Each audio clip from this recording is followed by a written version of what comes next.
Here with Coach Michael Burt. Michael Burt or Coach Burt? Yeah, Like, Coach Burt's good. Coach Burt, Yeah. CEO of Monster Producer. Monster producer. Yeah. So is it Monster Producer because you coach people to become monsters, or what's the thing behind the Monster Producer? If you look at the definition of monster producer, there's a definition that says a legendary creature that combines multiple skills to dominate a market. So we started that program about 7 years ago.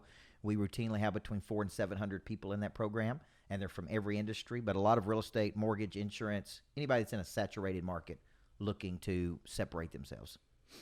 Now, that's really interesting for me because I always had big aspirations, and I struggled like badly in the beginning because I got into the mortgage business. You know mortgages and real estate really well, right? You told me I think 70% of your clients are mortgage and real estate? About 40 to 50%. About 40 50%. So when I started in the real estate business, this was 2005, everybody was killing it.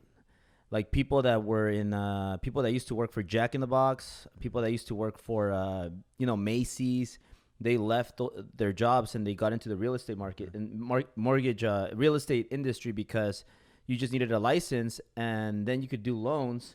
And they had stated income loans. They had option arm loans.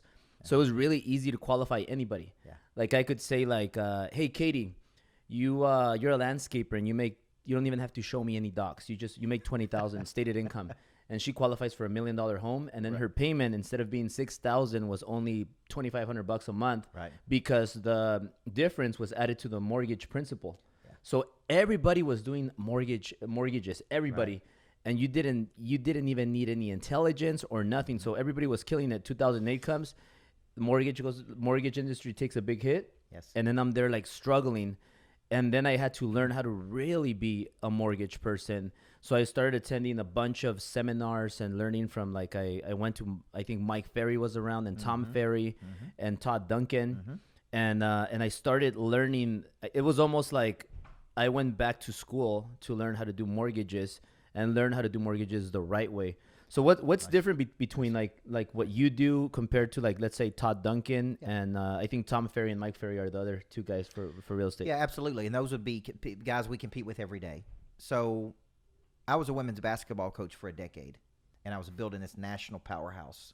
And so many people were asking me what I was doing. What I was doing was using a theory called the whole person theory. How do you tap into the body, the mind, the heart, and the spirit of a person, right? Because I was scripted. You know how the people that you studied, I was deeply scripted by Covey. Stephen Covey wrote the 7 Habits of Highly Effective People. So I was using the whole person theory to coach these kids. Because I was coaching these kids, we built what I called a competitive intelligence. My players are smarter than other people's players, more connected. They had higher levels of trust, chemistry. So people were constantly asking me, what are you doing with these kids? I said, I don't have time to explain it. So I started writing books. And when I wrote the books, companies began to hire me to come in to coach their people. So this became more and more prevalent. More and more people were asking me. So in 2008, during the recession, after I won a championship, I retired from athletic coaching and started my coaching business. Well, the people who hired me were big home builders because they said, look, we were used to selling 1,000 homes a year, building 1,000 homes. We were selling 40 homes a week. Now we're selling 4 a week. Will you come in and coach our people? So I didn't know anything about the home building business. I just knew how to coach people to a higher level of performance.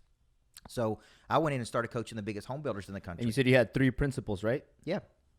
Yeah, so when you're thinking about this, so I'm working on how they recruit and attract big-time people, how they coach and develop those people, how do they retain and insulate. But I was coaching them through selling systems.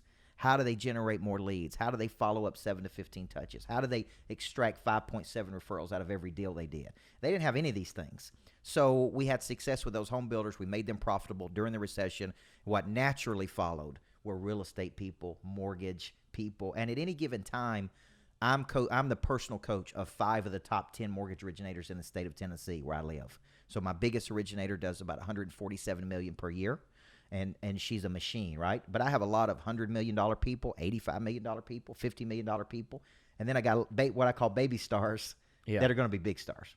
Yeah. So that's how I ended up really coaching real estate. I didn't go into it, but how am I different than Tom Ferry or Rick Ruby or those people? Is I actually am more of an entrepreneurial business coach versus just a specific mortgage or real estate coach. I'm really coaching them how to build a business, how to multiply that business, how to work the selling systems to grow.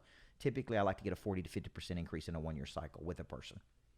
Yeah. Do you think technology is really important? Because I know some of them are just not up to the technology, and I know you're a little like we're I don't know, you're not a millennial, right?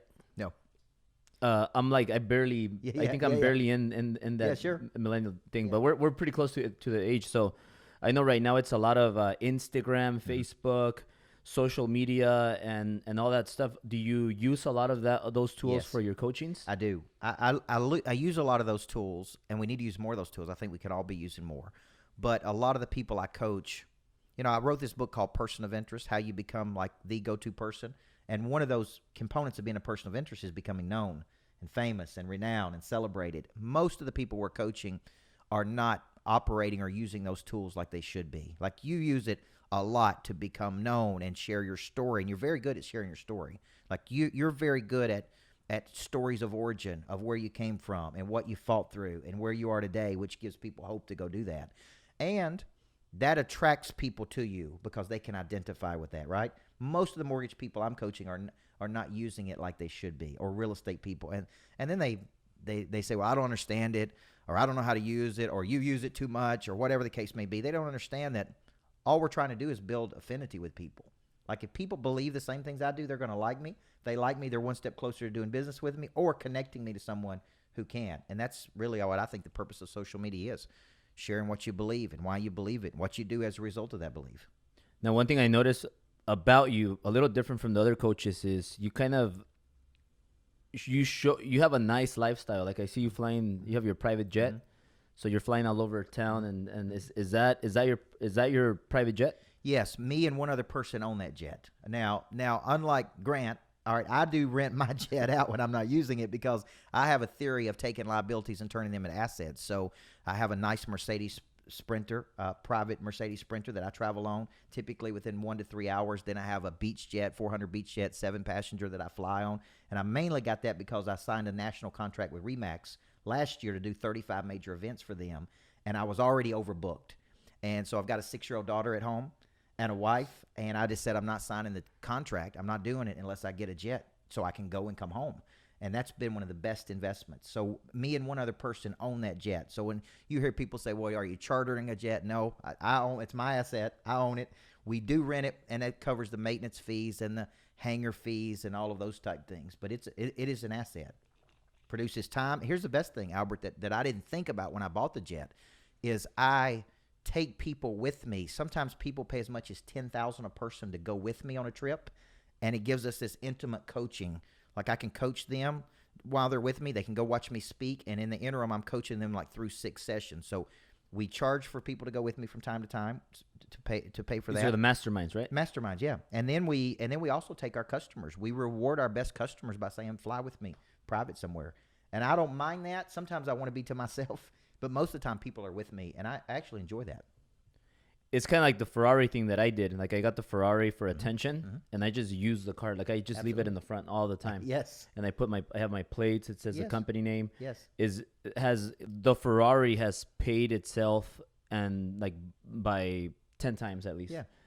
Is the jet the same thing? Like is it like an asset instead of a liability? Oh, it's a total asset. And where I live in Tennessee, it's a big deal for a person to have a private jet. Do you have like Coach Burt on your No, jet? no, I don't have Coach Burt. I want to put Monster Producer on there. I don't think you you show it off that much because I see it. I have to like dig deep to find the jet pictures and videos because I think if you would like do the same thing as Grant, like stand on top of it and take all those pictures and just do those kind of posts, I think it'll be absolutely. Really well, good I get a lot of pushback in Tennessee for having a jet because people in Tennessee they respond differently to that, than they may in LA or other places. Now, the Sprinter has a big picture of me on the back that says everybody needs a coach in life. I think you can turn any liability you have into an asset if you use it correctly. Whether it be your personal house, if you're going to have a nice personal house, use it for parties, use it for events, use it right. Like I tell my wife, if we're going to live in this big nice house, we're going to host customer appreciation events here. We're going to have dinner with influencers. Like we have this big nice lodge that sits on 23 acres. We're going to use that to make money. We have a house in Florida. We're going to use that house to make money. So I believe in a concept called intentional congruence. And intentional congruence is where everything feeds everything. So the coaching business feeds the retreat business. The plane feeds the retreat business. The bus fuels the coaching business. Like, it's all part of one system, and it's all feeding each other. I totally get that because, like, for example, I'll do my driven events. Yes. And then I'll reach an audience that I didn't have before. It'll increase, and then people like it. They start referring more people. Then people hire me, like maybe for a coaching session, or they'll hire me for a certain service. They come in here, they meet me, and then they realize, you know what? I want to invest in real estate just like you. I want to get a 4-unit property with only 3.5% down. I didn't know you could do that. Right. I thought you needed millions and millions of dollars to invest and become a millionaire investor, like all these big investors. Right. And then I tell people, well, you could get a 4-unit with only 3.5% down. That's how I did it. Why would you give your money to somebody else and be limited with a small percentage that you're going to keep? Right. I'm just speaking from my experience. I bought a property, 3-unit property. I put 3.5% down. Then my wife, who was my girlfriend at the time, bought a 4-unit, 3.5% down. So we only needed like $20,000 combined to get 7 units. Right. Then we just started getting more 4 units, accumulating 4 units, and then we sold them and we made a couple million. Yes. And then we invested that money to get more units and open other businesses. Now that only took us 4.5 years to get that income, but nobody knows that. Everybody thinks that, and I wasn't even making a lot of money. I was making $300,000 a year. Right. But real estate made me over $2 million in 4.5 years just as a side gig. Yes. And people don't know that. Yeah. And so it's weird because then people come here for coaching, and then guess what? Now they need another service. They need a mortgage, and they need a realtor. We have that. Right. So like it's just like like my businesses are all connected, and they're all it just grows. Yeah. Exactly what you said right now. Well, that's intentional congruence. You know, I'm working on this book called Single Digit Millionaire, and it's first how to get your net worth between $1 and $10 million. And then once you get there, how to get double digits, right? Well, to even be a single digit millionaire, the only reason I use net worth because it is an indicator that you figured out how to sell something. You figured out how to invest. Most people's net worth is driven up. Like my net worth was driven up maybe $1 million last year, mainly through the real estate holdings that I have. But the house we bought in Florida had 9 bedrooms. It's like a hotel. It's got 9 bedrooms in it. It is one door, but it's got 9 bedrooms, so we can sell it at a higher price. We have that same house on the market right now for $1 million more than what we bought it at, and we've owned it for a year. We used it to do retreats, and now we're selling it at $1 million more than what we bought it at a year ago. So when you think about people buying real estate, different people have different tastes. My personal taste is to buy these properties that are unique properties I can do retreats at and rent them at very high rates, cash flow really nicely. Like that property alone was going to bring in $215,000, maybe $50,000 a piece to the partner and I, in positive cash flow from that one property, because it's really like a little hotel with 9 bedrooms in it. How long did you keep that property for? 1 year. And that's the property that I see in the mastermind pictures, right? Yes. Yeah, and we're actually selling that property right now, and we're going to purchase another property. We're going to 1031 exchange that money. And then I have this big, nice lodge in Tennessee that sits on 23 acres that really has the potential to bring a lot of income in. So we're going to add cabins to it, big barn for events. Is that going to be also for masterminds? That's for masterminds too, yes. Now everybody sees your success now and how you're flying. You have your private jet and you're coaching a bunch of people, helping people make millions. But like, were you born rich, or were you, or did you start from scratch? Yeah, I was raised by a single mom who had me when she was 16. I've showed pictures many times when I speak of the first house we lived in. Yeah. The living room, the bedroom, and the kitchen were all the same room. My mom used to take me down to the local baseball field, and I would stay for hours and hours down there because it was like a babysitting service. She would work 2 or 3 jobs. I would stay at the baseball field, and that's really where I watched coaches tend to other people's kids. And that's where I came to this revelation that a good coach can change a person's life, right? So I started off, I wasn't poor, but I wasn't rich. I was below middle class, I would say, and started off as a high school basketball coach. My first job, I made $24,000 a year. When I retired at 31 years old, I was making $60,000 a year as a high school coach. And at that time, like in Tennessee, that's one of the highest paid public school coaches in Tennessee. But I didn't know the difference between an asset and a liability, Albert, at 30 years old. I was a coach. I was just trying to win basketball games. I remember at 31 going to the bookstore, right, and picking up a copy of How to Grow Your Financial IQ by Robert Kiyosaki at 31 years old. And I started reading Rich Dad and Poor Dad and, Cash Flow Quadrant, because as a basketball coach, I never thought about money. I never thought about building wealth. I never thought about being a millionaire. I never thought about having a private jet. I was just trying to win basketball games. So when I started my business at 31, it's like, all right, I'm an entrepreneur now. I got to go out and generate revenue. I got to run a business. I got to go out and create value. I got to solve problems. That's when I really started to think about all these things. When you were coaching, how much money were you making there? First year, I made $24,000. It progressively went up in small chunks till in my 10th year, I think I was making about $60,000 a year. Coaching, basketball. Coaching. And this was, how old were you? 30 years old. So when you were 30 years old, that's when you decided to open up your business, After right? I won a championship, I was speaking so much because of the books I had written. I had written 4 or 5 books at that time. People were constantly asking me to speak. And I spoke one day for $1,500. I still remember it. And they own 6 nursing homes. And halfway through the day, the owner said, we want to hire you to be our coach. And I'm like, well, what does that look like? Like, what do you mean? She's like, I want you to come 1 week a month, coach all these people. And I said, well, how much are you going to pay me? And she said, we're going to pay you $150,000. And I'm like, $150,000? I'm like, okay, this is good, right? Because I was making $60,000. Yeah. So I won a championship. Then I retired. Then I started my coaching business. Now, the funny story about that is I signed this contract to make $150,000 coaching these folks. And within 3 months, they voided the contract. Company had financial problems. One of the coaches I was using was doing a poor job. I had no quality control mechanisms in place.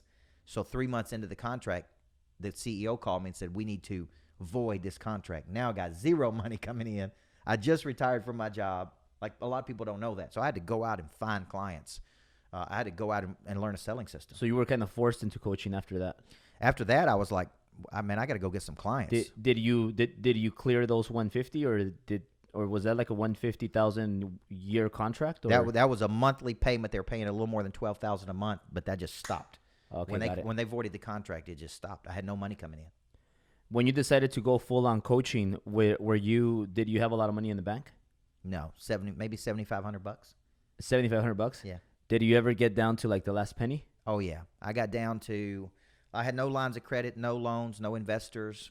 I literally was just going out into the market trying to figure out how to become so valuable people would pay me. And thank goodness a bank came in after that and said, we want you to coach all of our people. We want to drive this large retail initiative, and we're going to pay you, I think, $75,000 with a bonus to get to 150. And we hit our goals, and they paid me $150,000, and then I knew it was possible. When was the first time? Like, how long did it take you to make some good money that you would consider good money? I would say by my 3rd or 4th year, we were jumping in revenue from 100. I think by my 3rd year, we were generating about $300,000 a year. I was personally making about $100,000 because I was in a coaching program that year, and you had to show your tax returns that you earned $100,000. So I think I had a high margin business because it was just me. There wasn't a lot of people. There wasn't offices. There wasn't a team. There wasn't a greatness factory. Like, it was literally just me coaching. So I kept a lot of the money I made. So off every $300,000 I kept 150 of it or more. Yeah. But I think it was probably my 5th or 6th year when we broke $1 million of revenue, and I woke up and had almost $1 million of personal cash in the bank. That's when I knew I started to make some money. Is when I started generating. I had large amounts of cash for me. Right? Yeah. I remember when I had $100,000 of cash, then I had $200,000, then I had $300,000. Then I'm like, man, I got $500,000 of cash, and I didn't even know what to do with it. Right? Yeah. And then I woke up and had almost $1 million of cash in the bank, and I'm like, man, we're making some money now. Like, this is working. Now I've hired a lot more people because we're trying to grow and scale, and so now I've got a bigger team. Yeah, that was my next question. So now, coaching is all you do, right? That's all I do. Yes. So now, like, what is your business today? What is your coaching like today? Like, how many employees do you have? Yeah. Have you ever, once you started making the million plus, did you ever have problems paying your employees? Did you ever have some struggles? Because a lot of the times you grow. Yeah. Like, for example, for me, I made my first million, and then I said, you know what? Now I have to kind of start my own business. Right. I have to run a real business. Right. So then I started getting offices, hiring people, and I kind of didn't think it through well. And then I'm like, oh shit, now I have to pay this, and this, and that. So now I'm netting less money. Yeah. And then I'm like, how am I gonna do payroll next week? Yeah. And did you ever deal with that? Yeah, as there you were grew your times business? I remember. There were times when I had just 2 or 3 employees, where I went, I would say, long periods of time without taking a paycheck, or me personally getting paid, like 4 to 6 months, right, with me not taking any money at all from the company. So I think that's a problem for a lot of business owners, because when you start earning a significant income, whatever that income is, $500,000, $1 million a year, you can live a pretty good life with that, right? Then you got to make a decision. Do you want to build an enterprise and something big, or do you just want to make $1 million a year, right? And because I don't need, I tell Katie from time to time, like, I don't need all these people to make $1 million a year, but that's not what I want to do. Like, I want to build something bigger, right? So now we're in the process of hiring more people. I think we have about 10 employees right now. We have a sales team that we're growing. We've got, we're trying to build this thing out. Do you have other coaches under you? We have some certified coaches. I haven't had a lot of success with that like I wanted to. We've certified people, and then in their markets, it'd be like me having a certified coach in Los Angeles, and they are teaching my content, but they're having to drive people into the program. They get a percentage, and I get a percentage. What I'm doing now is licensing people in my content. They pay a flat rate of $5,000. They can go back wherever they want to and start their own program. I don't get any of that money. It's their money. They just pay a licensing fee yearly to be licensed. Now, today, when you coach people, are you strictly coaching people one-on-one, or are you also doing your online, your virtual training? Both. I do not coach people one-to-one typically, although a lot of people, that's the number one thing people ask me. I coach people in groups. Yeah. So I teach 7 times per month live. There's live audiences in the room, and then we're simulcasting that. So if people in LA, they would watch it. They have a one-to-one coach that we give them, right? And then I do a Monday accountability session with everybody, so they jump on with me. And then they have 7 times a month that they can. That's like a live video call. And it's yes, and the coaching sessions are live sessions. It's like me coaching for an hour and 15 minutes with 50 people in the room, simulcasting it to everybody around the world. And you do that 7 times a month? Yes. I do it in different cities. So I do it outside of Nashville, Chattanooga, Knoxville. Then I go to Houston, Texas, and do it. And that's a hot market for me because I've got some big clients there. So people in Houston can sign up at $3.99 a month, see me live every month, me coaching them. And then we have the online academy, Lightspeed Academy. What works better for you? Like what have you noticed that is your killer for coaching? So long, I was just with Brad Lee, and I know you're big friends with Brad Lee too. I personally believe we should be doing $250,000 a month in our online academy. Everything I do live goes to the online academy. Then we break it down. So it's very robust. It's got sales, service, marketing, all those things, right? Like we just have not put the effort and force behind selling it like we should. Like with you, what I like about what you're doing is it's very clear. You have the Driven Academy. It's a very specific thing. When I started off, I didn't really know what I was doing. I just put a bunch of content in there, and we called it the Total Growth Academy because it had sales and service and operations and motivation and all this stuff. Then we rebranded it around the Monster Producer, so it's the Monster Growth Academy. It's got all my selling systems and everything in there. We really should be selling that a lot more than what we currently do. Yeah. So that's a big focus for me, a big push for me to sell that. We're selling it more now than we ever have. Now we have companies that all 400 of their employees are watching me every day, every morning. And I'm going there live. So there's a live component, right? Yeah. And they're watching it every month. And that's actually a good model for me. I enjoy the live presentations. So now that you're now where you are, since real estate and mortgage are about 50% of your clients, is that something that you're gonna focus more on, or do you coach any industry that any industry? We have Napa Auto Parts owners, daycare centers, sales professionals, small business, donut shop founders. Like to me, I like coaching entrepreneurs. And I don't like being specific to one industry. People have tried to get me to just stay in real estate or just stay in mortgage. And for me, I like the variety of coaching different people. Keeps me fresh, keeps me studying. So I don't have any plans to just pick one industry. So what's coming next for Coach Burt? Like what do you think?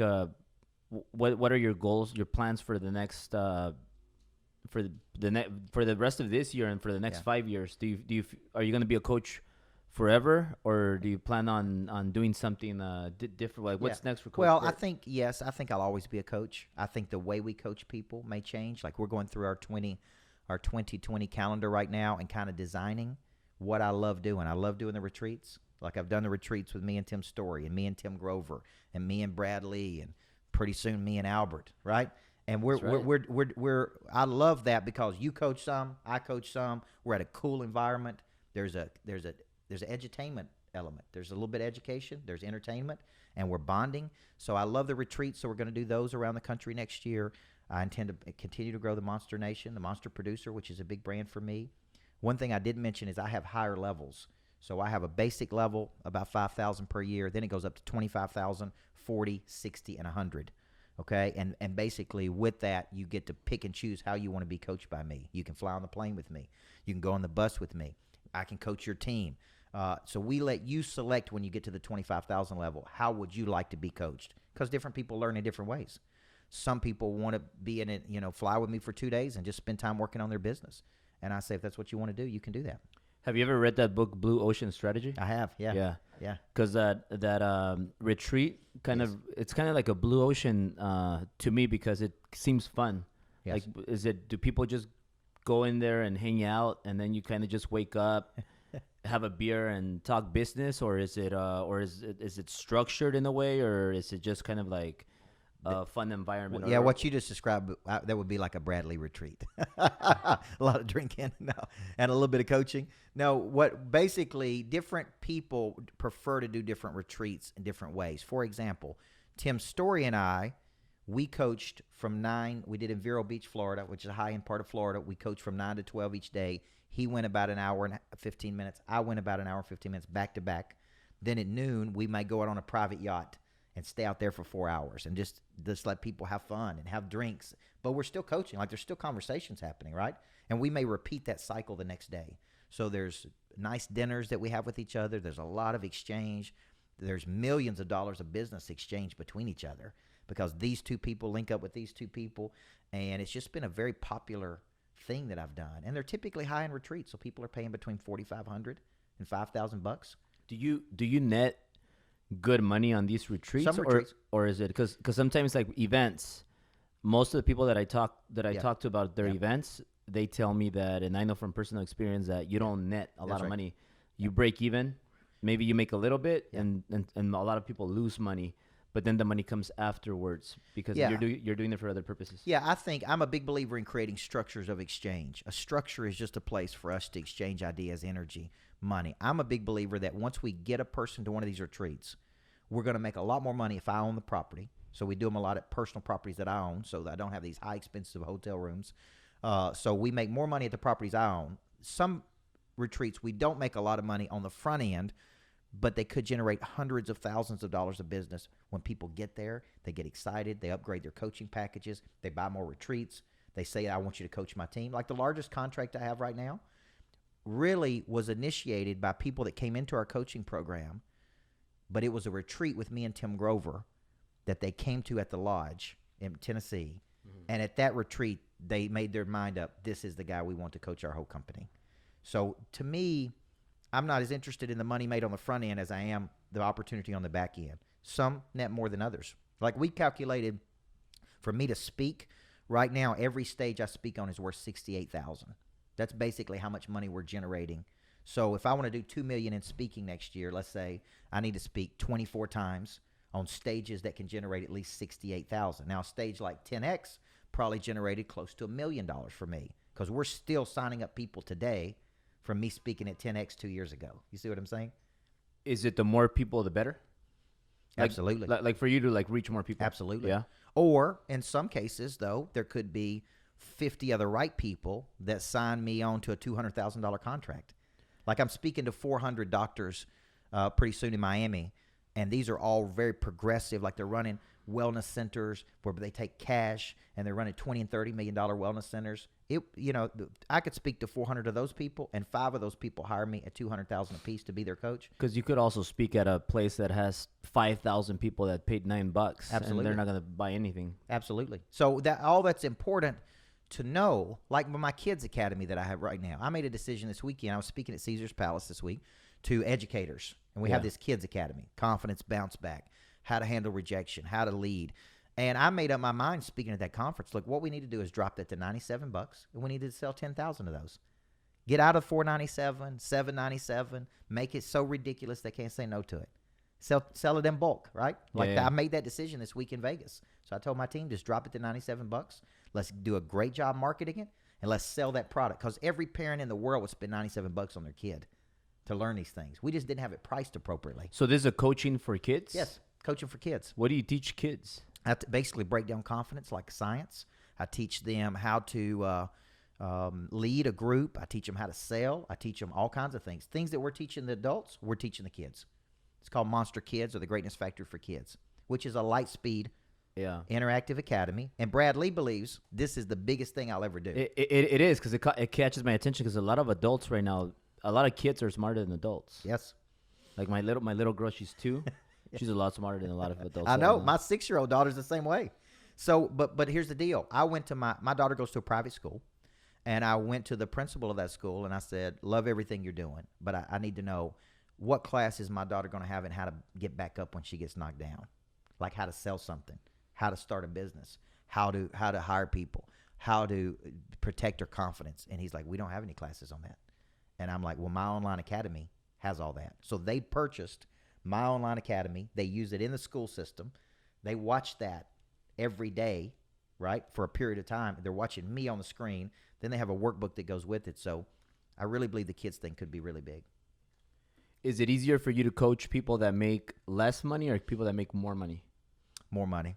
People that make less money focus on small problems, man. You know, and it doesn't matter if we have a $97 product or $99 a month, all the way up to people paying hundreds of thousands of dollars. The people paying hundreds of thousands of dollars a year for me to coach them are so low maintenance, right? It's almost like Paul Tudor Jones pays Tony Robbins $1 million a year to be his coach. And they asked Paul Tudor Jones, like, what do you get for your $1 million? Here's what he said. I just want to know that I can talk to him if I have a question.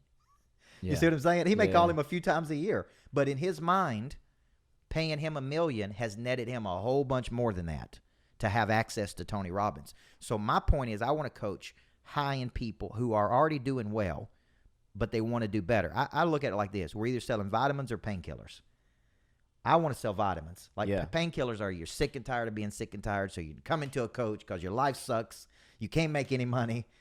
I want to coach people who are already producing, and they just want to produce at a much higher frequency, and they're hungry, and they show up. Like we got a kid that's 25 years old. He's paying $25,000 a year for me to coach him. When he signed up for that program, he was making $40,000 a year. But here's what he said. I'm paying you $2,000 a month. I'm going to get all my money back and more. He's doubled or tripled his production. He shows up at everything I do. He doesn't whine. He don't complain. He don't make excuses. He's like, this is the best investment I've ever made. He went back to his buddies at Northwestern Mutual, told him he was paying me $25,000, and they was like, what? I mean, how could you do that? How could you pay $25,000 for coaching? He's like, I'm doubling and tripling my money by what he's teaching me, right? And I have a real simple philosophy for all the people out there listening. If you're not earning $1 million a year personally, you have not figured this out yet. Does that make sense? So if you're earning $300,000 or $400,000 or $500,000, and there's a person earning $1 million, they know something you don't know, right? So we need to kind of check our ego at the door. Like I'm just a single-digit millionaire. You see what I'm saying? So who am I learning from? Double-digit millionaires, triple-digit millionaires. Like I'm studying them because they're operating at a higher frequency than me.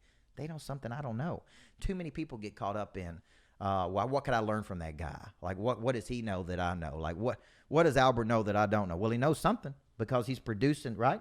Like, there's a lot of based on what you showed me today, there are real estate companies and mortgage companies around the world that can learn something from you. Just by the way you've got it metrics out and how you're running it and how you get attention for your brand, they should be hungry for that versus say, well, what could he teach me, right? Like some people say, what could a former basketball coach teach me? Well, I built a multi-million-dollar coaching business, so I know something, right? Like having a jet, I didn't just luck into having a jet. Like, so I see too many people that get stuck on these small things, man. They should say, look, you know something I don't know. Like Pete Vargas. You know Pete Vargas? Yeah. Okay. So I wanted to get on the biggest stages in the world. Pete Vargas knows how to do it. So I don't have a problem paying Pete Vargas to help me figure it out. Like I think just small-minded people focus on expenses when they should be focused on the best investment they're going to make is in themselves. It's in them, right? Sharpening their skill. What you did when the mortgage business wasn't working is you sharpened your skills. Because you sharpened your skills, your skill set was more valuable to the market and you earned more income. because of that. Most mortgage people will just continue to just keep doing 2 loans a month and trying to figure out what's wrong. Yeah. So what I did back then is I was kind of skeptical, so I didn't want to go there and I mean I was making semi good money, but I didn't want to get an expensive ticket because I was kind of like, is that really gonna work? Because I went to Tony Robbins, I walked on the fire, and I did all that stuff. Yeah. And then I was again getting DUIs and getting into trouble, and I would come back really motivated for a week. Yeah. But then I go back to my old habits, and I'm like, okay, let me go back and do the same dumb things that I was doing. Sure. And then I started getting going to self-improvement workshops that were related to my industry. That's when I started going to Todd Duncan. Yes. So you know Todd Duncan? I do. So I got the cheapest ticket. I think it was like the cheapest general ticket for like $100 or something like that. Yeah. And sometimes I would even sneak into those events, and I would sit in the back, and I was just there, and then I was asking questions to the people next to me, and they were just saying, "No, this thing's a ripoff. It's just a sales pitch. They're selling you other products, and man, I want my money back." And my mom and my friend told me that this was a waste of time. And then I would see the guys that were $1 million earners were in the front. Yes. And they were like going up on stage. That's right. And then I was like, well, now maybe they're getting paid to like sit up there and say that they're making $1 million. Right. But I started upgrading my tickets, and then eventually I got to the front row, and then it worked. It worked. So I think the one of the most important things, if not the most important thing, is getting coaching, getting mentorship, learning. That's why I have all those books over there. Right. Like when I'm learning, like I feel like I could do things more fast. Right. Like Sure. I get better. Yeah, I think there's a lot to be said for that, because buying a cheapest ticket, it's like buying a cheap ticket to a concert. If you ever go and experience a world-class person performing, like I remember one time I was in Vegas and I paid more money to sit up front and like be on the front row and watch this guy perform. I used to sit up there, right, on the cheap tickets. And I thought, it looks easy. He's a performer. Can't be that hard. He just run around stage. I sat up front in Vegas and saw the sweat pour. And I was like, man, that dude's working hard. Like I had a newfound respect. I appreciate it so much more sitting up front. Too many people are cheap in their thoughts. Therefore, they're cheap with their money, right? Yeah. And I think when it comes to coaching, I think a lot of people don't understand that it's an investment. It's not an expense. Now, there's bad coaches out there. There's a lot of bad coaches out there. And I think that hurts our industry, because a lot of people say, well, I tried coaching before and it didn't work and I didn't like my coach. I get that, right? But what was your personal responsibility in that, right? Did you show up? Like the people we have problems with, they don't show up. We can't find them. We call them, we text them, and they don't come. I'm like, man, I can't help you until you commit. What do you think of today's world? Everybody's $1 million mentor, the millionaire mentor, and then everybody is like I call them instapreneurs. Yes, like they're on Instagram and they're instapreneurs. They're so successful, and they're gonna teach you how to become really successful. Yeah. And they've never done anything. But and then it's funny when people have like so many followers. Yeah. But I mean, they're all bought. They don't have any, they don't really get any comments or anything. And then they're like just saying they're going to teach you how to become really successful. But then they drive a beat up car. They have a cheap watch. They don't own any real estate. They live with their parents probably. Yeah. But they're like, they're gonna teach you how to do this, like how to make money, and they're all over the place. Well, it's interesting because there were certain people we were trying to get on podcasts while I was in LA, because I live in Nashville, and we wanted to maximize our time, and I had like big time people call these people. I'm talking like Milet, who called and said, you need to have Coach Burt on your podcast. He's the real deal. They're like, I don't know, I'm thinking about it, and I'm sitting there thinking like, what has that dude ever done? Like has he produced a business? You understand what I'm saying? Like the people, I'm sitting there thinking it's one thing for you. You run a business. You operate a business. You're not sitting here interviewing people who are successful. You are successful. Some of these people have not been successful. And just because they interview successful people doesn't make them successful. Does that make sense? Like, so, I mean, the dude was kind of slighting me. Like, I don't know if Coach Burt's big enough for me to be on a podcast. And I'm like, I'd like to see your resume versus my resume. What have you done in the last 20 years? Does that make sense? Like that, those things bother me. because I grind. I get up every day and go get it. Yeah, you know what I'm saying? And I think the results speak for themselves. Like, it's working, right? It could get better, but it's working. So I think, to your point, Vaynerchuk calls them Insta shits, and that's really, I mean, they haven't done anything. Yeah. They're just on Instagram telling people what to do. And I'm like, you need to always look at one thing when you're hiring a coach. What is the demonstrated capacity of that person? Meaning, what have they done? What qualifies them to coach you? You've been going, Patrick Bet-David, he what he's done qualifies him to coach people. You follow what I'm saying? So I think that's a big thing in the Instagram world. Is it what is that dude done? Like, other than get on Instagram? Yeah. For example, what I did is, like Grant was one of the first people that helped me, and I got 2 things from him. But let me just give you the biggest thing I got from Grant was real estate investing. Yes. So I said, you know what? I'm gonna like just follow this to the T. However, he's saying you got to buy real estate. But then I also used my logic, and I'm in the business. So I know real estate and I know mortgages. I know how to get financing. I know how to locate properties. Yes. I know how to figure out ROIs. Yes. All of that stuff. So I got all his information and then I applied it. But then I said, you know what? I want to find somebody that has a company that they built from zero. Yeah. And who can I find? I don't want to find somebody that's twice my age. I want to find somebody that's close to my age. And somebody that kind of had the same struggles. So I looked at Patrick and I said, you know what? Patrick is Middle Eastern. He's a minority. English wasn't his first language. He came in here. He opened a business from nothing. Yes. He almost went out of business. He ended up in the hospital. He knows what it is to battle heart attacks. He was getting bombed when he was growing up in his country. Right. And now he has this company that's growing, and you could see it. Like, they have 10,000 agents all over the place. So I said, I'm gonna learn from this guy how to open a business. It's at least he's gonna be my advisor, and he's gonna see my blind spots, because I have the mortgage guys, I have Ambiance Realty, the real estate company, and we have now Driven Enterprises. So I want to get more. I want to just make better decisions. So he started mentoring me for business, Grant for real estate. Right. And then I said, well, how do I market better?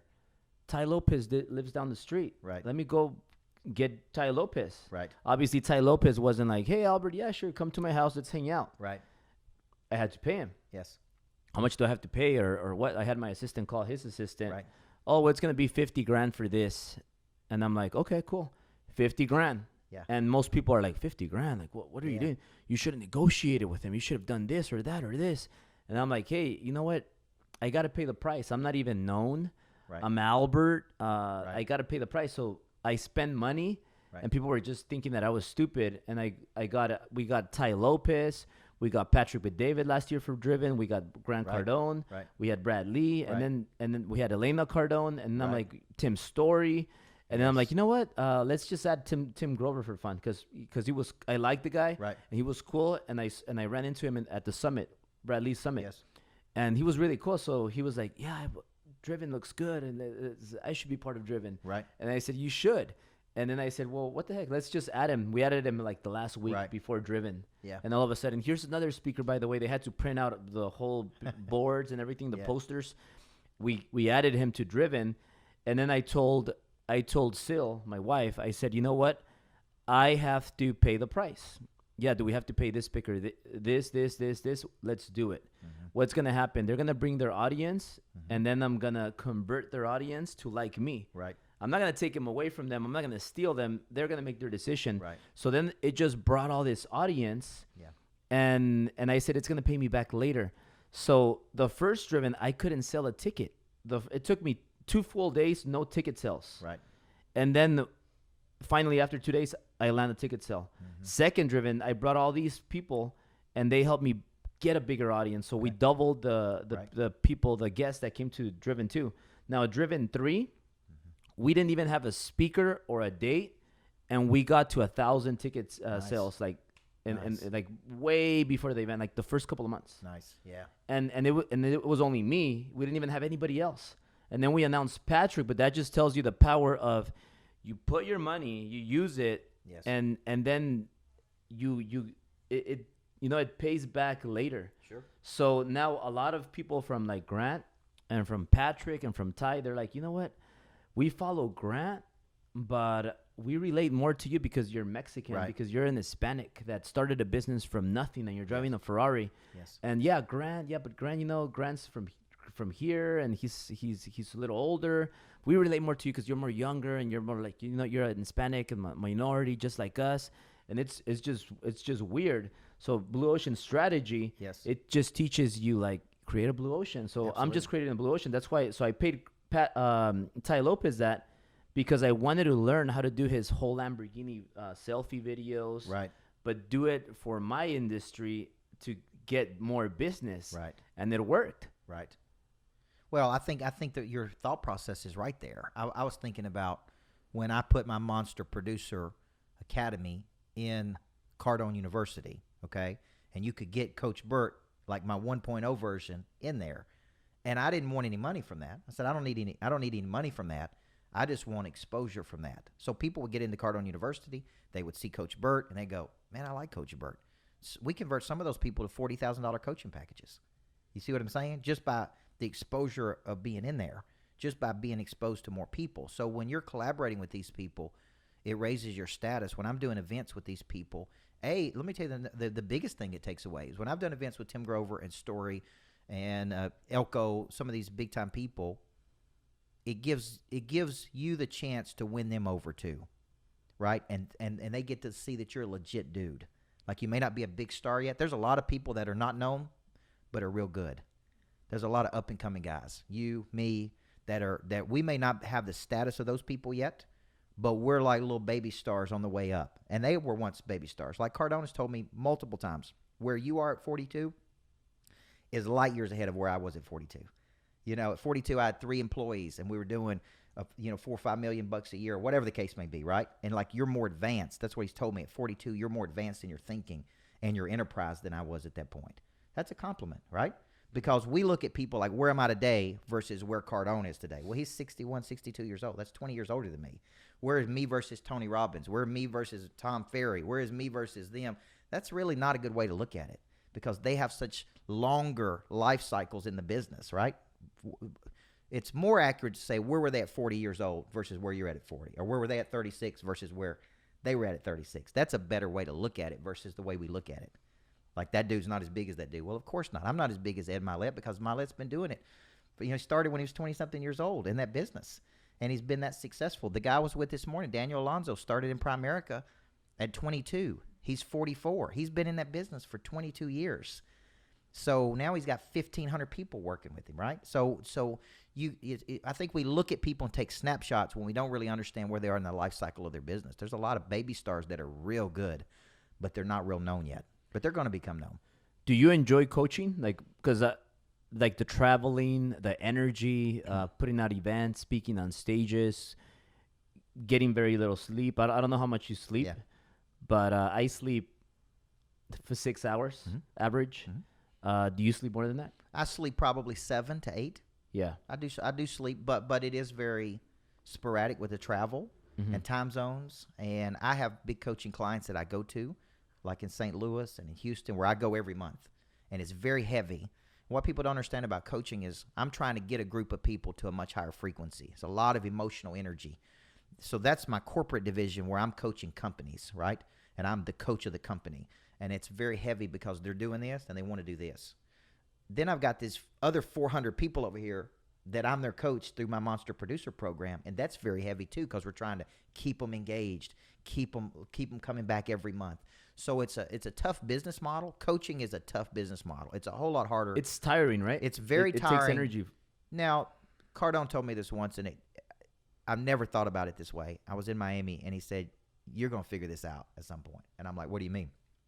He's like, man, the coaching business is a terrible business to be in. Less than 5% of people that you tell to go do something are actually going to go do it. It's going to drive you crazy. See, he went to selling a product, Cardone University, and everything was pushed toward that product. I'm still selling coaching programs and speaking engagements and retreats. Right now, all of those are dependent on me showing up and being there, right? So it's a very heavy business model on me. So we're trying to redesign that business. I think every business typically is poorly designed. You talked about what you learned, that you didn't think through things. Well, I didn't think through things in the beginning. I just went out and spoke for money, right? And then people say, well, you coach me. Then I'm like, well, what does that look like? Well, come back every month and coach me. And then 10 years later, now you got this enterprise that's this multi-million-dollar coaching business. And then you're like, but this is heavy. Like, this is a heavy deal. Like, how do I do things I love? How do I create a product that I sell? Like the kids thing is a product. I could sell that to 10,000 people, right? $97 and make $1 million off a product I never have to go anywhere. So we're trying to reorient this business to take less pressure off of me. Is there any other kid coach? There's very few. I mean, here's what I found out about kids. Everybody complains that there's nothing for kids, but nobody does anything about it. Like, like I hear people say, well, there's no confidence for kids and bounce back and resilience and emotional toughness. And I'm like, well, I'm just going to do something about it and create a product for it. Now it's just up to us to sell that product. Yeah. And I really like what you're doing because and I think Grant has told you this too. I don't know where I heard it, but you're being really active. Yeah. Like you're just traveling and doing Yes. like speaking gigs. You're getting on podcasts. You're just being consistent with your Instagram, your Facebook, and you're just all over the place. Yes. And it's really good because that's one of the things that I learned from Grant. You just got to be everywhere. Yeah. Even if you don't feel like it, be everywhere. And what I've noticed for me that has helped me a lot is when I go to, let's say I go to dinner. Mm-hmm. I'm at a fancy dinner. I'm spending like $1,000 for this dinner. Mm-hmm. Maybe I have a few guests. Mm-hmm. People like to see stories. You do a story yeah. like, oh, I'm here. I'm drinking this flaming drink. And then I make fun of I like making fun of my wife. I put her on the spot. Yeah. And people love that. I know. And then I put my daughter like Yes. on and I make her say things. Yes. People like that. Yeah. And all of a sudden like, oh, the sales start coming up. Right. Like just online sales, Yeah. I just get the notification, sell. And when I disappear and I'm not active for a couple days, no sales. Yeah. My salespeople are not selling. Right. Mortgage production is kind of stuck. Yes. It's kind of flat. Yes. Real estate production is flat. Yeah. And that's because like we are the faces, so we are the promoters. Yeah. So if the face, like if Patrick's not out there pushing himself, Right. if Grant's not there like getting in people's faces, Right. it slows down your whole troop.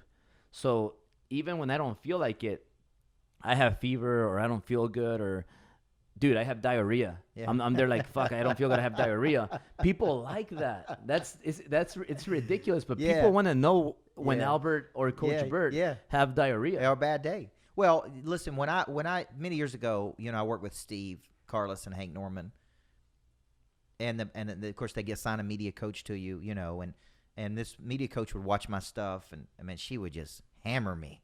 She's like, Coach, man, you don't share anything personal, like you're like a machine, and most people do not wake up like that. Like they have to crank the engine and get excited and get motivated. Most days are bad days versus good days, and she's like, you don't ever show any of that. She's like, do you have bad days? I'm like, oh yeah. Do you have days you're not motivated? I said, absolutely. She's like, you got to show that. So I got that coaching. I paid for that coaching, got that coaching, and did nothing with it. Like I was like, who the hell is this woman? Like, what does she know? You know what I'm saying? Like I'm a coach. I know. You see what I'm saying? Like I was totally not coachable at that time to her.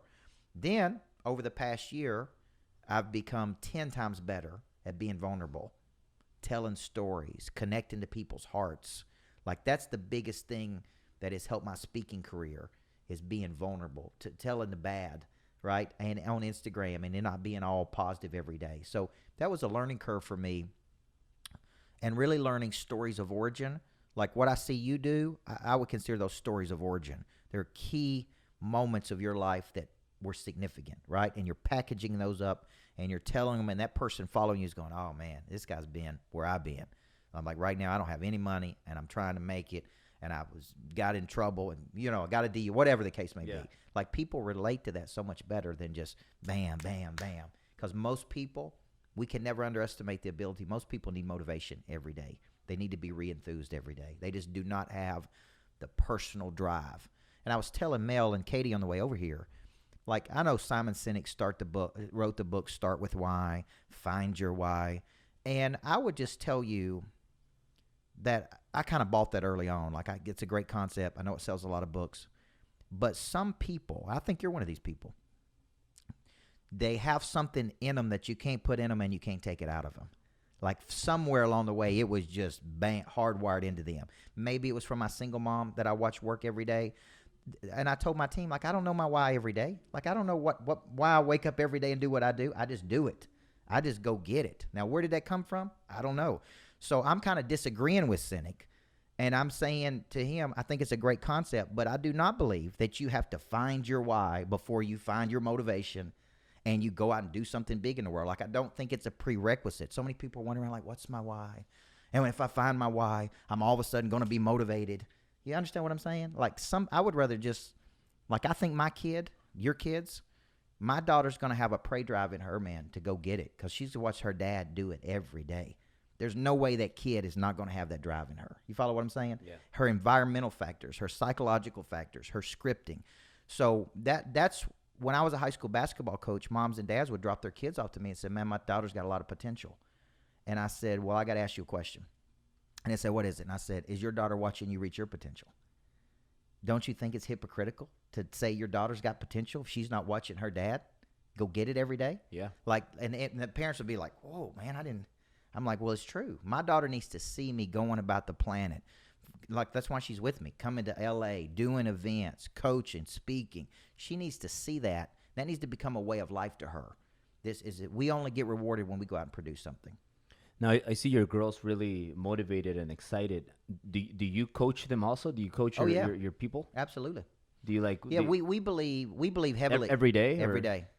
My team members watch my online academy 6 segments a day before they get to work every day. They are in an 18-week training course that I put together myself for them. Every day I'm in the office, I'm coaching them. We do it 8:30 and at 12:30 every day. So I believe that coming to work with me can be a complete game changer for your life. Like, I think when you work with me every day, it's going to change everything in your life. And that's what we're selling to people who want to come work with me. So you make it, so that's part of the. That's mandatory. Part of their schedule. Absolutely. Get on, how long do they have to do the Coach Burt thing? Well, they do 6 segments every day as part of the online academy, but right now we're in a special, like, 18-week training course that I started with confidence. Then I moved to how we tell our story. Then I moved to how we generate leads. Then I moved to how we follow up. Then I moved to how we extract referrals. Then I moved to person of interest. Are all 9 people that are in your office, are all of them selling? I like all of them selling. I like my You promote personal it. assistant male selling. Do I you- want Katie selling. I want my 6-year-old daughter selling. I want my wife selling. Like I tell everybody, we're here to produce revenue. We're here to generate customers every day, and we cannot get off that. Yeah, like my wife's built some followers, so she has like 7,000 something followers now, and they're like super like organic, real followers. Yes. So she's just built it because I'm always tagging her, and she's getting tagged by other people, and then she gained some popularity. So sometimes I grab her phone when she's not looking, and I'll like go live from her phone Yes. and just promote myself. Yeah. Follow my husband, and then I'll do a video, and then I'll just post it there. Yeah. And then she's like, "Why'd you do that?" Yeah. And I'm like, "You gotta help. You gotta sell. You gotta help." Well, yeah. I mean, my wife wrote her first book called Living with a Monster, and it's about how you live with an obsessed person. So I've got her promoting that book. She's doing her own women's conferences. She's doing retreats. That's not her natural state. Her natural state is to be backstage, behind the scenes. So it's very uncomfortable for her. We're doing a podcast together called Living with a Monster, and where we talk about what it's like being married to a driven person. And she's got her own. She's building her own little base of people. Are you a difficult guy to deal with? Like does your wife? Would your wife say it's kind of difficult to be with you? Or Yeah, I would say there's a difference between high maintenance and high expectation. I'm high expectation. What were your girls say? I think they'd probably tell you I'm high maintenance. Yeah. I'm high expectation. I have particular things I like, things I don't like. Mel, my personal assistant, I may be sitting here right now and say, Mel, I'm hungry. So you're Like, really go give me some you're food. really you have high expectations. You're really demanding on your team. I think so, but I also am very compassionate. I'm very understanding of people. I allow people to make mistakes. The number one thing I look for is loyalty. Okay, loyalty, and will you give me great effort every day? When you make mistakes, it's not the end of the world. but make it doing something. Do you have a course like on repeating the same things over and over? Like, do you have like a like do you make people write things down or how No, do you? what I do is I just make it very known about what I like and what I don't like, and what I accept and what I don't accept. Like, I don't like this. Like, this is what I want. What if people keep making the same mistake? They don't stay around long. Do you have like a 3-strike policy or some sort of that? No, that's part of me is I will tolerate things for a period of time, and then when I make a decision, I'm like, I'm done with this. Like, I'm not. So you fire fast and hire slow? I would say I fire slow. I could fire faster, but I fire slow. So you're a nice coach. I'm intense, but I'm positive. I'm intense and positive. I think most of the people in the office would say, I got a big personality. I have fun. I don't believe we have to be negative every day. I push people hard, but I do it in a way that I think they appreciate. And they go, I like playing for this dude. I like working with this dude. Got it. But I do have very high expectations. Incredible. So right now you said you have about 9-10 people, right? Yes. How many did you have to go through to get those 8 or 9 people? Like, how many people didn't make it? We have gone through a number of people. I mean, some people work and some people don't work. I am very serious now about, do we believe the same things? Do we see work as a mission versus an occupation? Are you willing to do whatever it takes? Which could mean we leave at 4:30 in the morning, we get home at midnight. Like, it's very common for my team to get on a bus with me at 4:30 in the morning, fly to another place, do an engagement, come back to Tennessee and do another engagement, get home at 9 o'clock, and then turn around the next day and be back at work at 8 a.m. Like, that's the kind of culture I have. So you're pretty spontaneous? I'm a little spontaneous, but a lot of times, most of my day is completely planned out, and most of my weeks and years completely. Are you ever like, we got to fly out tomorrow? No. Very seldom do I do that. I think about doing it. I think it'd be cool to do it. But I see me doing that of like, on a Friday night, I want to surprise my wife, and we're going to get on a plane and fly to a concert in Chicago or do something cool like that. I haven't done it yet, but I plan on doing it at some point. Got it. What about haters? Do you have a lot of haters? I think I probably have my fair share. I think because I'm such a positive person, I think not a lot of people hate on me as much because I don't take such strong stances. I need to disagree with people more. I'm sure there's probably some Simon Sinek people out there that's going to hate on me for knocking Simon Sinek because who would knock on Simon Sinek? I just disagree with that philosophy that some people have bought. So I could do a better job of being bolder in what I stand for and what I say, because some things I hold back. And I live in the South, in Tennessee. It's a Bible Belt. It's very like me having a private jet in Tennessee is like a crazy thing. You understand what I'm saying? Like, people are like, well, who does he think he is? Me riding around in my city in a Mercedes Sprinter is like, well, who does he think he is? Like, it's like very blue collar. You follow what I'm saying? Average sale price of a house is $279 in my market. It's good, hardworking people that do not have extravagant things. So I'm sure I have more hate in my hometown than I probably do in any city in the world. Like, when I go on the road, people love me. Yeah. But when my home city, they're like, well, who does this do? He's a high school basketball coach. Who does he think he is? Like that's where I get the most resistance. Maybe you'll remember this one day. Maybe I'm right. Maybe I'm wrong. But I think that if you focus on getting more haters, you'll become way more powerful because that'll bring you criticism, and that'll bring you more people, and then they're going to start promoting you. And then people are going to see the real you. They're going to like you. And because that's when my life really changed, when I started getting haters. Yes. Because somebody told me I just have courage, but I'm not a speaker. Right. I'm not the best. I don't have the best grammar. Uh-huh. I've gotten better. Uh-huh.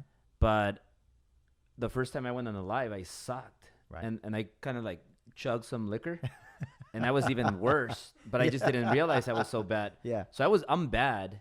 Right. And then I drank to just give me more courage. Sure. And then I get on the live, and then I see it the next day, and I'm like, holy shit, like this is horrible. and then I go live again. Yeah. And I went live with Brad, I think, and somebody commented, like, dude, he's a horrible, boring speaker. Why did you have him on dropping bombs? Right.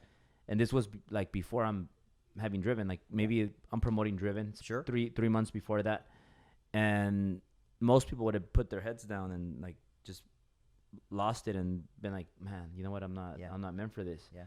But just haters rising up and them hating because I'm dropping bombs and because I'm Right. putting out driven event Right. because I had courage to like put it together. Nobody wanted to sponsor me or help me put driven together, so I had to figure out how to pay for it myself, 100%.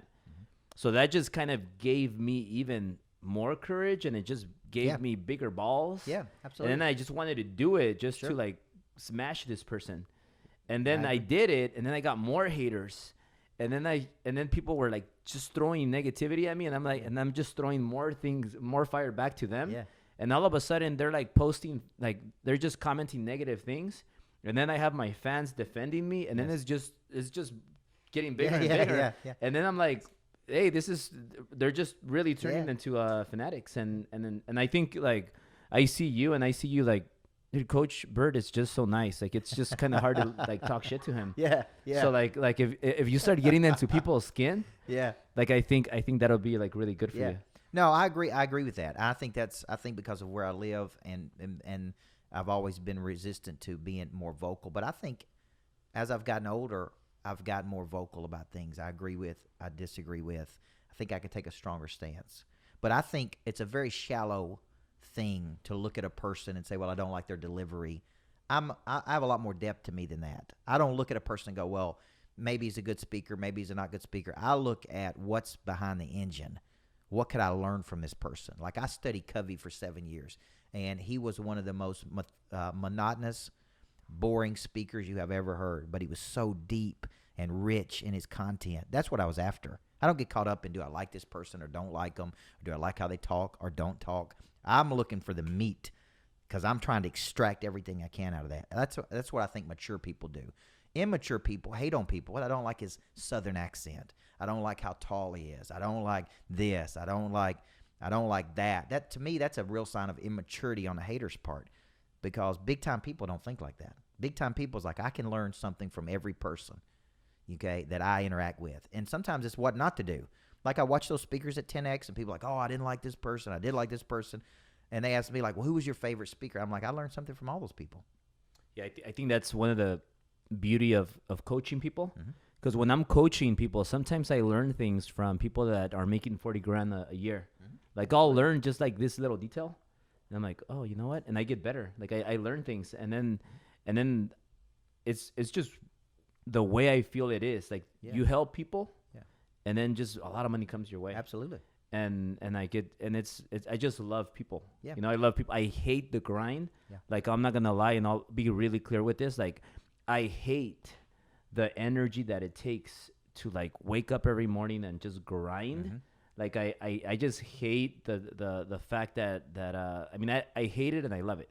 Yeah. I don't hate it in a bad way, but I'm just like I don't go to sleep excited to like, oh, I can't Yeah, wait sure. to wake up Yeah. and go speak in front of like 2,000 people or do this and then do the live and then do all this.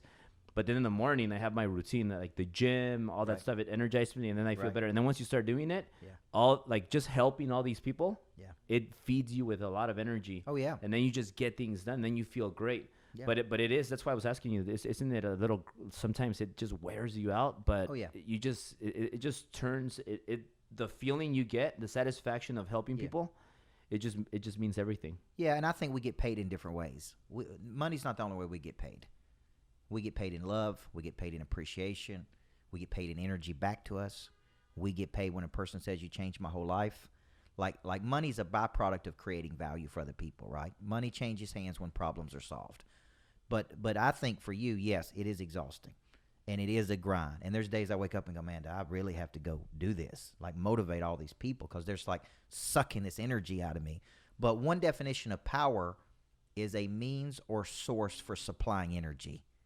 Like when you think of a powerful person, like Patrick Bet-David is a powerful person. Why? He's a means or source for supplying energy. Those people look up to him. Cardone's a power source. Milet, Brad Lee, Tim Story, Tim Grover. These are all power sources, which is why we're attracted to them. And if you want to be a power source, there's going to come with an enormous emotional tax. You understand what I'm saying? There's an emotional tax that comes with being a big-time person that people don't see. The getting up early, going to the gym, and making sure you're in shape, and feeding other people energy, and showing up when you don't feel like it. The average person is totally driven by their feelings. I don't feel like prospecting today, so I'm not going to prospect. I don't feel like working out today, so I'm not going to work out. I don't feel like doing this today. Big time people are not ruled by their feelings. They don't listen to their feelings. It don't matter how they feel. They show up and deliver, right? Yeah. Like I did Person of Interest a few weeks ago, which is one of my biggest concepts. It was a full day event at my lodge, and I was sick. Like I don't know what was wrong with me, but I would give them. I was teaching all these people. Not one person knew I was sick, and I would take a break and go throw up. like give them something to do for a minute, go throw up, come back in and teach. Not one person knew I was sick that day, except me. You follow what I'm saying? Because I think that's what big time professionals do. Small time people would cancel that event. I don't feel like it today. Well, are you professional or are you amateur? Amateurs listen to their feelings. Professionals do not listen to their feelings. Exactly. So, hey, Coach Burt, really thankful for you to come join this this podcast. I'm gonna share. So, where can people find you, get more information about you, or if you want to end it with something, some message you want to give to people watching this? I think the message is, number one, I really respect you as a person. I watch you. You're inspiring to me because I do notice you grind it out, and you are interested in being a big star. So I appreciate you leading by example there. I think I have a real basic belief. Everybody needs a good coach in their life. People perform at much higher levels when they have a person in their life who is skilled at coaching them, right? So there's a lot of people that call themselves coaches. They woke up one day and said they're a coach. You need to check the credentials of the person coaching you. What have they done? What have they built? What have they won in their lifetime? But I think those that have a coach earn 3 and 4 times the amount of money than those that don't. I think the best people in the world have a coach. All top athletes have a coach. All top actors have a coach. Military trains every day. So when you think about this, I think if you're out there and you're thinking, that do I need a coach? The answer is yes, man. If you want to perform at a high level, you do what you did. You go seek out information and you go get it. So that would be my message. And then they can find me at coachburt.com. On social media, you can search Coach Michael Burt. YouTube is a great place. I put out hundreds of videos. A lot of people find affinity with me on YouTube. So that's a good place just to go and start, or Instagram is a good place to go and follow my work. But I'm a pure coach. I think you and I talked about this off camera. Some people are celebrities. Some people are this or that. That's not me. What you see me doing every day is coaching people. Like I'm a pure coach. And when I spoke at 10X, people said, what's the differentiator between you and all these people? And it's really, I was the only coach on that stage. That was a pure coach that has coached people his whole life. Like that's how I make a living, right? Not just telling people what to do. Man, I'm in there doing it. Yeah. Plus, I could tell I'm pretty good at reading people, and you're really genuine. I could tell you're like you're speaking from your heart, and you're like you really want to help people. Yes. I could. I don't know. It's weird, but I could read people, and when I see them, I could just kind of see them when they're looking at you like a dollar sign. You seem like you do want to help people, and you're passionate about coaching. Absolutely. So I really respect that, yes. and we have to do that retreat, the driven retreat. I think it's a great concept. We'll let people know about listen, that.